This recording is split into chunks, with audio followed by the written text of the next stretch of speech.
ಜವಾಬ್ದಾರಿ ಇದೆ. ಸರ್ಕಾರಿ ಶಾಲೆಗಳನ್ನ ನಾವು ಸಬಲೀಕರಣ ಮಾಡಬೇಕು.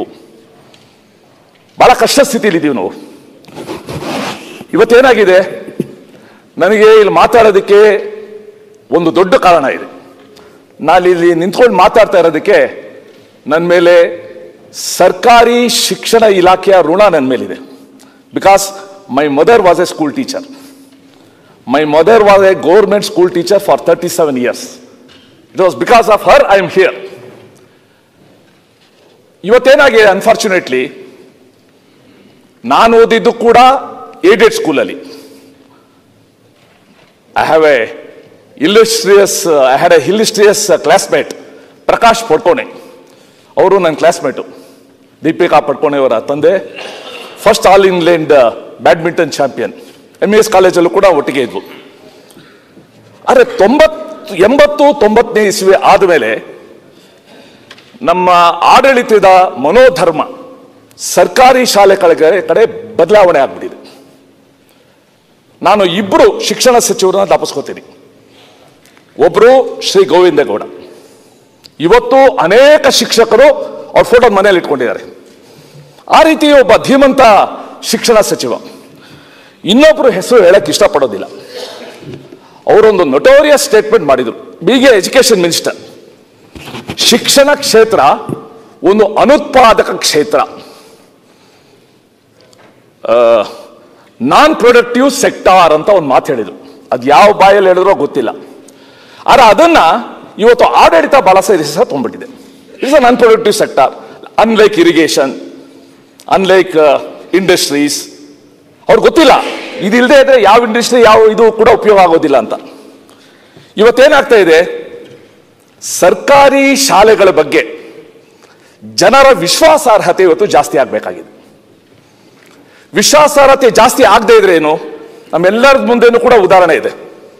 ಬಂದ್ಬಿಟ್ಟು ಎಲ್ಲರೂ ಕೂಡ ಫೀಸ್ ಜಾಸ್ತಿ ಆಗೋಗ್ಬಿಟ್ಟಿದೆ, ಫೀಸ್ ಕಡಿಮೆ ಮಾಡಿಸಿ ಸರ್, ಒಂದು ಲೆಟರ್ ಕೊಡಿಸಿ ಸರ್, ಫೋನ್ ಮಾಡಿಸಿ ಸರ್.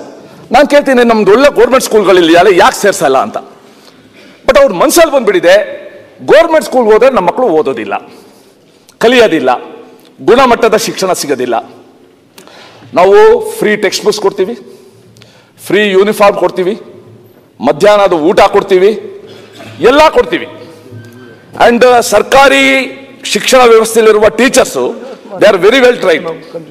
ಡಿಗ್ರಿ ಇದೆ, BEd ಆಗಿದೆ, TET ಆಗಿದೆ, CET ಇಂದ RK ಬರ್ತಾರೆ, ಒಳ್ಳೆ ಸಂಬಳ ಸಿಗ್ತಾ ಇದೆ. ಗುಂಡೂರಾವ್ ಚೀಫ್ ಮಿನಿಸ್ಟರ್ ಆದ್ಮೇಲೆ ಶಿಕ್ಷಕರ ಒಳ್ಳೆ ಸಂಬಳ ಅನ್ನೋದು ಬಂತು. ಮುಂಚೆ ಶಿಕ್ಷಕ ಬಡ ಶಿಕ್ಷಕ ಅಂತಾನೆ ಹೇಳ್ತಾ ಇದ್ದು ನಮ್ಮನೆಯವರು, ಅದು ದೇ ವರ್ ಗೋಯಿಂಗ್ ಟುಗೆದರ್. ಇವತ್ತು ಅವೆಲ್ಲ ಇದ್ದಾಗಲೂ ಕೂಡ ನಮ್ಮ ಶಾಲೆಗಳಿಗೆ ಯಾಕೆ ಮಕ್ಕಳನ್ನ ಕಳಿಸ್ತಾ ಇಲ್ಲ? ಇದು ಕಳಿಸ್ತಾ ಇರೋದ್ರಿಂದ ಎರಡು ತೊಂದರೆ ಆಗುತ್ತೆ. ಮೊದಲನೇದು, ಬಹಳ ದೊಡ್ಡ ಸಂಖ್ಯೆಯ ಸಮುದಾಯ ಗುಣಮಟ್ಟದ ಶಿಕ್ಷಣದಿಂದ ವಂಚಿತರಾಗ್ತಾರೆ. ಪ್ರತಿಭೆ ಇದ್ರೂ ಕೂಡ ಅವ್ರಿಗೆ ಅವಕಾಶ ಸಿಗೋದಿಲ್ಲ.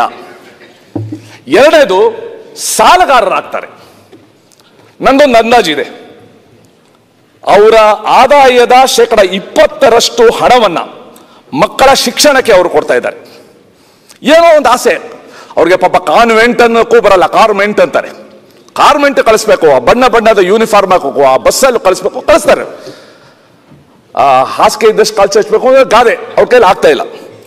ಸೊ ಈ ಹಿನ್ನೆಲೆಯಲ್ಲಿ ನಮ್ದೊಂದು ಬಹಳ ದೊಡ್ಡ ಜವಾಬ್ದಾರಿ, ನಮ್ಮ ಸರ್ಕಾರಿ ಶಾಲೆಗಳ ಮಹತ್ವವನ್ನ ಆಡಳಿತ ಅರ್ಥ ಮಾಡಿಕೊಂಡು ಅದನ್ನು ಚೆನ್ನಾಗಿ ಬೆಳೆಸಿ ಉದ್ಧಾರ ಮಾಡೋದು.